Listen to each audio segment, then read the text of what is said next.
बिस्मिल्लाहिर्रहमानिर्रहीम। अस्सलामु अलैकुम। वो अफराद जिन्होंने पाकिस्तान से वैक्सीन ली है वो सऊदी अरब आना चाहते हैं तो उनके लिए पाकिस्तानी एम्बेसी रियाद की तरफ से अहम अपडेट आई है। यहाँ पर आप देख सकते हैं पाकिस्तानी एम्बेसी की तरफ से ट्वीट किया गया है।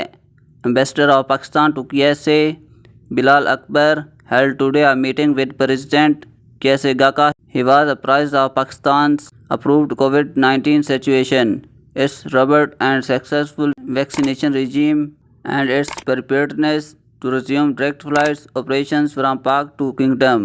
सऊदी अरब में पाकिस्तानी एम्बेसडर बिलाल अकबर ने Saudi general authority of civil aviation के सरबराह के साथ एक मीटिंग की है जिसमें इस बात पर जोर दिया गया है कि जिन्होंने एक वैक्सीन सऊदी अरब और दूसरी वैक्सीन सऊदी अरब की जानिब से अप्रूव्ड पाकिस्तान से लगवाई है, इन्हें डायरेक्ट फ़्लाइट्स के ज़रिए सऊदी अरब आने की इजाज़त दी जाए।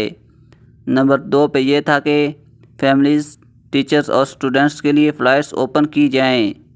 नंबर 3 पे वो अफराद जिन्होंने चाइना सिनोवैक या सिनोफार्म वैक्सीन ले रखी है और वो सऊदी अरब आना चाहते हैं तो ऐसे अफराद के लिए डायरेक्ट फ़्लाइट्स के ज़रिए सऊदी अरब में पहुँचने के बाद PIA की जानिब से तरतीब दी जाने वाली अरेंजमेंट्स की अप्रूवल दी जाए।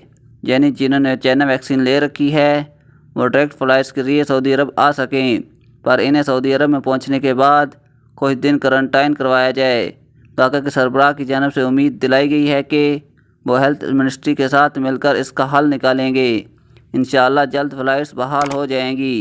ऐसी अपडेट से बाखबर रहने के लिए चैनल को सब्सक्राइब ज़रूर करें। शुक्रिया।